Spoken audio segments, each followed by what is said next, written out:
Pisces, alamin natin yung ganap sa inyo sa September 27 hanggang October 3. 1 week reading. Paalaala na ito po ay general reading. Hindi ito personal reading. Ayan. Barado ang aking ilong at saka nalalamunan ko medyo masakit. Kasi nga may sakit ako. Ayan, mahirap magkasakit, di ba? Pag may sakit, gastos na naman. Kaya kailangan tuloy lang ang pagtatrabaho para may pambili ng gamot, di ba? Ayan, umpisa na natin.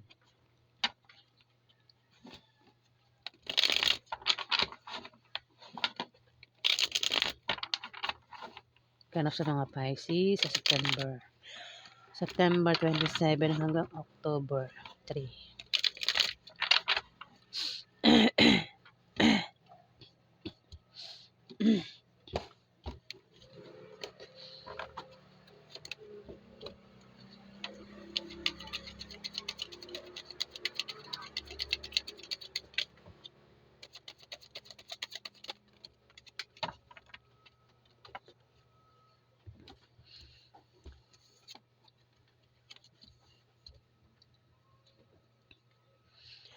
May death and rebirth.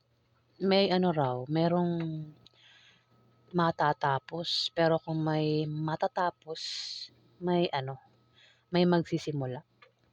Pisces. Pwede rin na may ano may mawawala o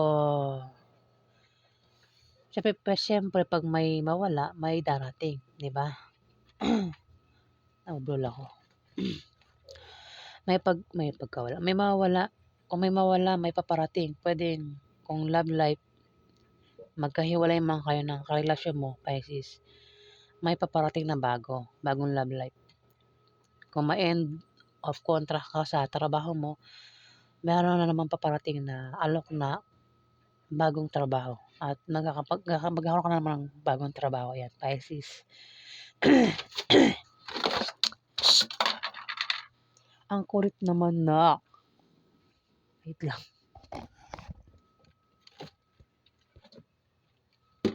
Tama yan. Makulit ha.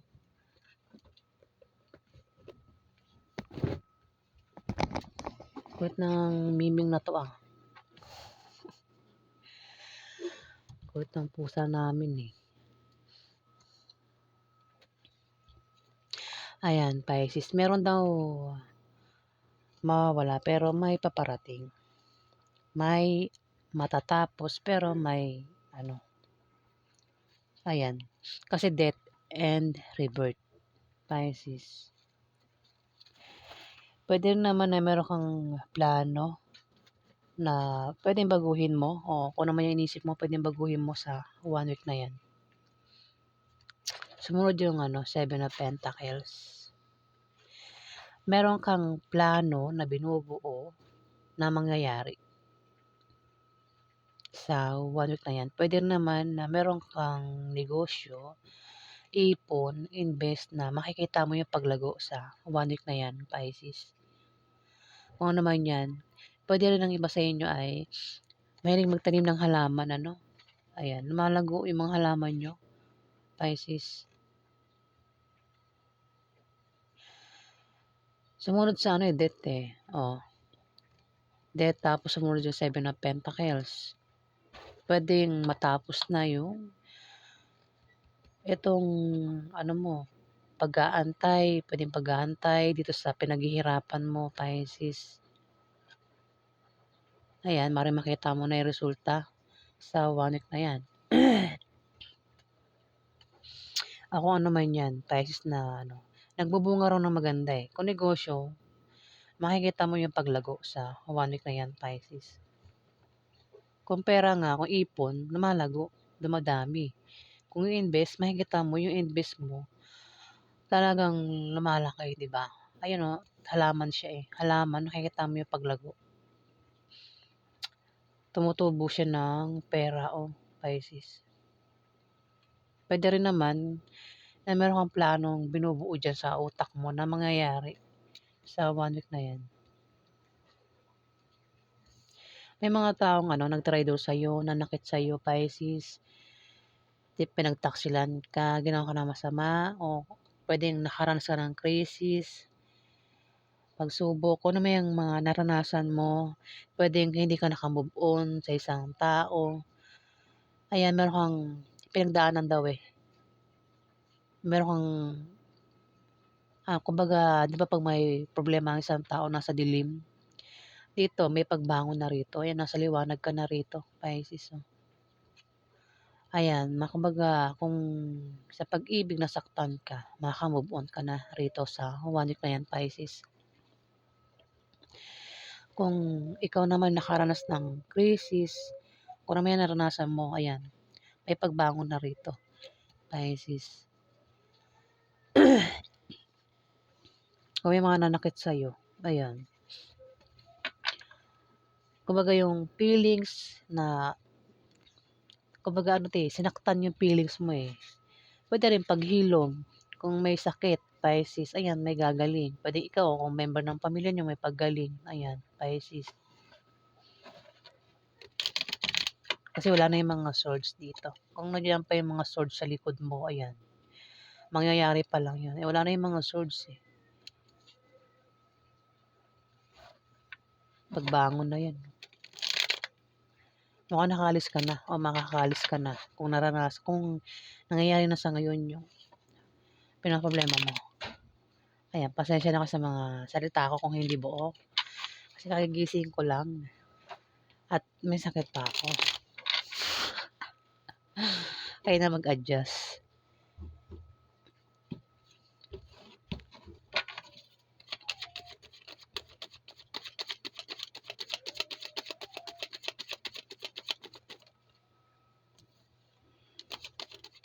Hinihinaan ko na nga yung boses ko, eh. Hindi ko lang kung narinig pa rin sa labas. Malaki lang talaga yung tenga ng kapitbahay, ano.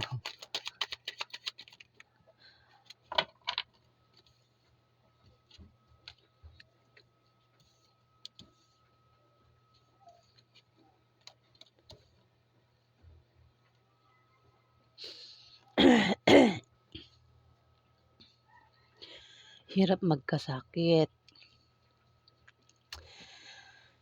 2 of Wands, meron ka talagang idea o puwedeng pangarap na gusto mong gawin sa 1 week na 'yan. Nakahanda ka rito, naka-ready ka.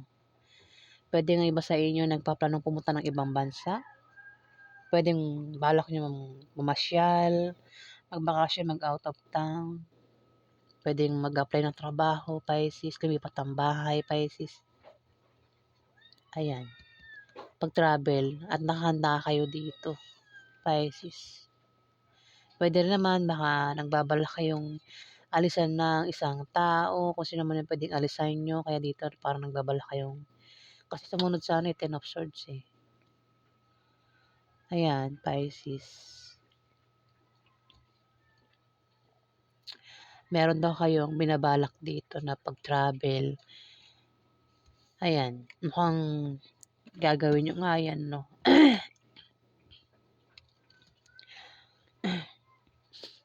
Mukhang magkakaroon ng away sa 1 week na 'yan. Puwedeng makaaway mo member ng pamilya mo, kamag-anak mo, mga kaibigan mo, Pisces, grupo mo. Puwede mismong asawa mo, boyfriend mo, girlfriend mo. Ayan, meron ka makaaway sa 1 week na 'yan, Pisces. Puwede 'yan yung aalisan mo, Pisces, itong mga kakaaway mo, kung sino man itong makaaway mo.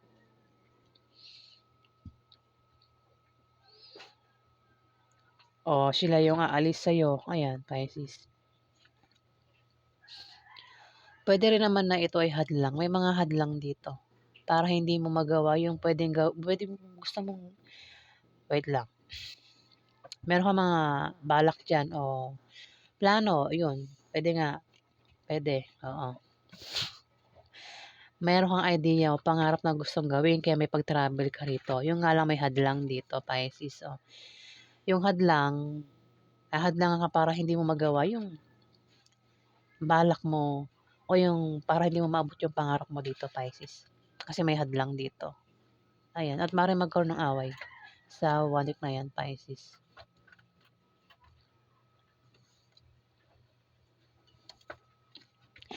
May paparating na balita. Magandang balita o resulta ito eh. Kung meron kayo natin na balita o resulta, yan, paparating na sa 1 week na yan, Pisces.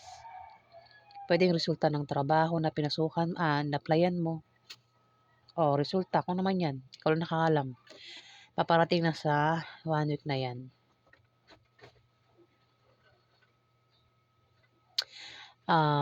Pwede rin ang iba sa inyo pwedeng pabigat sa pamilya, nakaasa lang sa pamilya. At ang iba naman sa inyo, kayo yung gumagastos dito, kayo lahat, ikaw bumibili ng mga pagkain, bill, ikaw nagbabayad ng mga bills, Pisces. Ayan, ang iba sa inyo. Ayan, maraming Pisces eh. May paparating na mga offer o invitation, Pisces, pero kailangan mong pagpilian o pag-isipan bago mo tanggapin. Kasi pwedeng yung alok na to, yung offer o invitation na paparating sa inyo, pwede panloloko lang. Pero nakikita ko mukhang hindi siya mukhang maganda. Oo, maganda. Mukhang ikakasaya mo. Pwedeng dumating sa inyo ay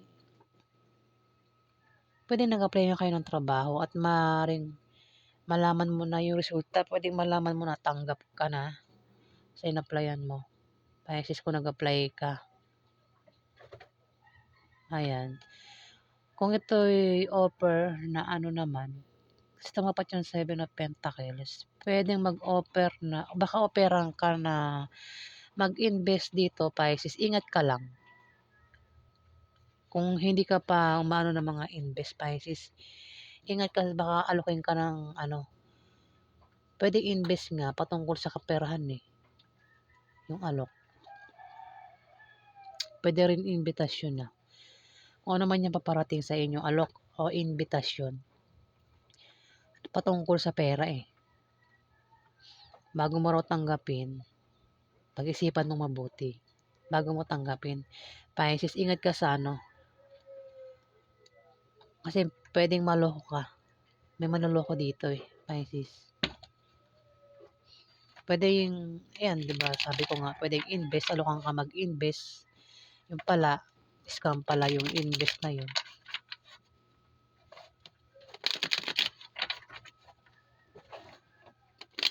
Yung mga ganun na sabihin, yung pera mo, gagawin natin yan, ganyan-ganyan. Huwag maniniwala sa ganun. Doon pa lang, may na yun, kakaiba na yun. Minamagic yung pera. Magkari 1,000 mo, gagawin niyang 3,000 nang hindi ka naghihirap.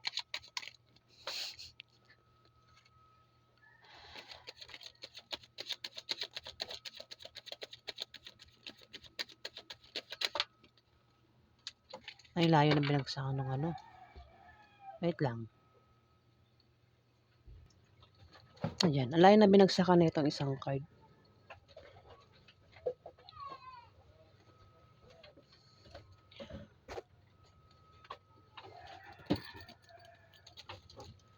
May meron daw kayo inaantay na darating. Pwedeng yung resulta o pwedeng wish.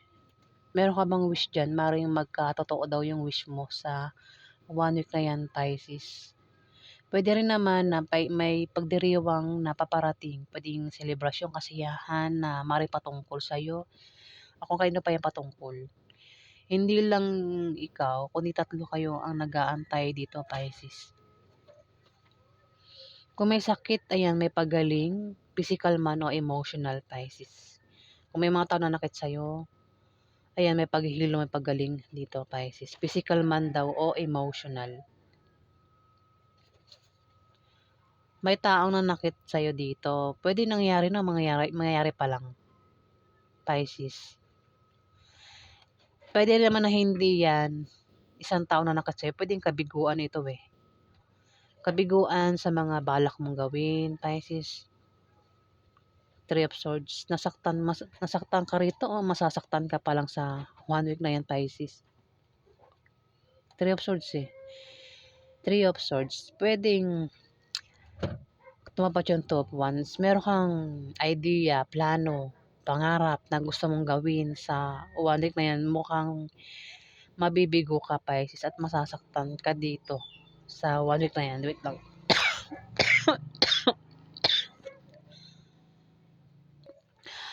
Ano ba yan? Hindi ko napigilan kasi yung lalamunan ko eh. Pasensya na po. Ayan, Pisces, meron kang ano. Yun na nga nabanggit ko kanina kasi may hadlang dito eh. Yung ngayon nasabi ko pwedeng idea, pangarap, plano na gusto mong gawin. May pag-travel ka rito. Yung nga lang, pwedeng hindi mangyari kasi may hadlang at mabibigo ka rito. Pwedeng masaktan ka. 'Di ba? 'Di ba yung bata nga eh, pag hindi mo na ibigay yung gusto niya eh, 'di ba nagwawala. 'Di ba? Masakit 'yun pag ano eh, kahit di ka saktan ng isang tao, basta meron kang pangarap na hindi mo maabot, masakit 'yun, 'di ba? Para sa'yo. Kabiguan.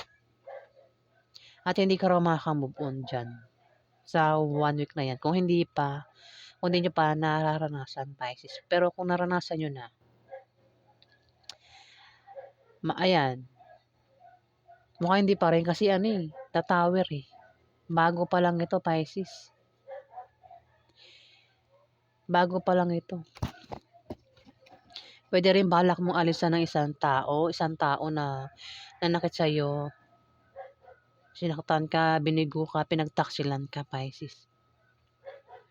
At hindi ka pa rin makamove on sa kanya. Kung sino naman tong taong nanakit sa'yo, Pisces. Ayan. Sino naman yan? The Tower, bigla ka raw magkakaproblema. At ikaw ay mapipilitan mag-adjust. Talagang ako ay lumilipad na naman yung utak. May pakpak na yung utak ko. Ayan. Pero tuloy pa rin natin. Mahirap talaga magkasakit. The Tower, bigla ka raw magkakaproblema. Talagang Three of Swords, tapos magkakaproblema ka pa dito. Five of Wands, magkakaroon ng away, Pisces. May hadlang pa sa mga gusto mong gawin, Pisces. Mukhang magkakaproblema ka sa 1 week na yan at ayan, makulit. Ano ba nangyari sa akin? Magkakaroon ng away, Pisces, sa 1 week na yan at magkakaroon ka ng problema at may makaaway ka, ayan. Wala na. Lumipad na talaga yung utak.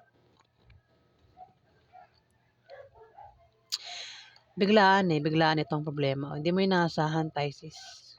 Pwede ikaw ay magka-problema sa love life. Sa 1 week na yan, Pisces. September 27 hanggang October 3.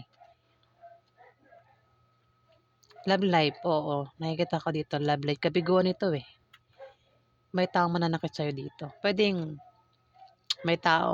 member ng pamilya mo manakit sa'yo, kamag-anak mo, o mismong asawa mo, karelasyon mo, Pisces.